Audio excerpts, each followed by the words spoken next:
سب کو قرآن مجید فرقان حمید سمجھنے کی پھر عمل کی توفیق نصیب فرمائے۔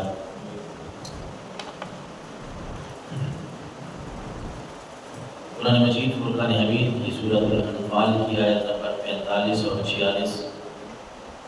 جس میں اللہ تبارک و تعالیٰ نے جہاد کے بارے میں مومنوں کو ارشاد فرمایا۔ سیدنا عمر فاروق رضی اللہ تعالیٰ عنہ فرماتے ہیں کہ رسول اللہ صلی اللہ علیہ وسلم نے فرمایا، ان اللہ یرفع بہذا الکتاب اقواما ویضع بہ آخرین۔ مسلم شریف کی حدیث مبارکہ ہے 1897 نمبر پہ، کہ حضور صلی اللہ علیہ وسلم نے فرمایا، حدیث مبارکہ کا یہ آخری حصہ ہے، حضور نے فرمایا کہ یہ قرآن یہ ایسی کتاب ہے کہ کچھ قومیں اس قرآن کے ذریعے، اس کتاب کے ذریعے بلندیاں حاصل کر لیتی ہیں، وَيَضَعُ بِهِ آخَرِينَ، اور کچھ قومیں ذلیل و رسوا ہو جاتی ہیں۔ اس حدیث رسول کے خلاصے سے یہ بات معلوم ہوتی ہے کہ کوئی بھی قوم جنہوں نے قرآن مجید فرقان حمید کو سمجھا، اس پہ عمل کیا، قرآن کی ہر بات کو سمجھنے کے بعد تعمیل کی طرف، تکمیل کی طرف آئے، تو اللہ تعالیٰ نے اس قوم کو بلندیاں نصیب فرمائی۔ اور جن لوگوں نے اللہ تبارک و تعالیٰ کے کلام کا مذاق اڑایا، اللہ تبارک و تعالیٰ کے کلام کو سنجیدہ طور پہ نہیں لیا، تو وہ کافر ٹھہرے۔ آج کا مسلمان بھی، آج 9 مئی کا دن ہے، جمعے کا دن ہے 2025، تو ہمارے اور ملک پاکستان اور ساتھ ہمارے مخالف دشمن ہندوستان کا آپس میں جو معاملات چل رہے ہیں، اس بارے میں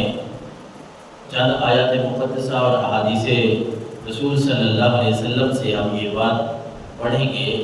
کوشش کریں گے کہ اللہ اور اس کے رسول صلی اللہ علیہ وسلم کا اس بارے میں ہمیں کیا حکم ہے، کہ اگر حالات ایسے ہو جائیں تو ہم نے کیا کرنا ہے۔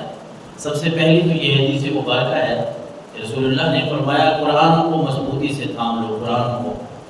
جو حکم تمہیں قرآن کا ہے اس کے مطابق چلنے کی کوشش کرو گے تو تم بلندیوں کی طرف جاؤ گے۔ اور کوئی بھی قوم جب قرآن کو چھوڑ کے کوئی اور راستہ اختیار کرنے لگتی ہے تو اللہ اس کو ذلیل و رسوا کر دیتا ہے۔ ثابت قدمی، اس جو آیات ہم نے تلاوت کی ہیں نا، ان میں کچھ اصول یا آداب کہہ لیں، جنگ کے کچھ آداب اللہ تبارک و تعالیٰ نے خصوصیات اس میں بیان فرمائی ہیں، جس میں سب سے پہلی بات اللہ کا قرآن فرما رہا ہے، اذا لقیتم فئۃ فاثبتوا، ثابت قدمی، ثابت قدم رہنا۔ اس بارے میں اللہ کا قرآن یہ فرما رہا ہے کہ جب بھی تمہارا کسی قوم کے ساتھ سامنا ہونا، کوئی مقابلہ ہو غیر مسلم قوم کے ساتھ، تو پھر سب سے پہلی بات ابتداءً جو اللہ تبارک و تعالیٰ نے مسلمانوں کو آداب سکھائے ہیں نا، ان میں سے پہلا ہے کہ ثابت قدم رہو، اپنے پاؤں جما کے رکھو، ڈٹ کے رہو۔ کہ ابتداءً مسلمانوں کو جنگ کی تمنا یا کسی آزمائش کی تمنا نہیں کرنی چاہیے، یہ بات بھی ہم سن لیں، جنگ کی تمنا نہیں کرنی چاہیے، خواہش نہیں کرنی چاہیے، اللہ کے نبی نے منع فرمایا۔ لیکن اگر اس طرح کا ماحول بن جاتا ہے، کوئی جنگ مسلط ہو جاتی ہے، تو پھر اللہ کے نبی صلی اللہ علیہ وسلم نے فرمایا پھر ثابت قدم رہنا ہے۔ اللہ کا قرآن بھی فرما رہا ہے ثابت قدم رہنا ہے، پھر پیٹھ پھیر کے بھاگنا نہیں ہے، پھر پیچھے نہیں ہونا۔ حضرت عبداللہ بن عمر رضی اللہ تعالیٰ عنہ سے روایت ہے، رسول اللہ صلی اللہ علیہ وسلم نے فرمایا، تم دشمنوں سے مقابلے کی تمنا نہ کرو،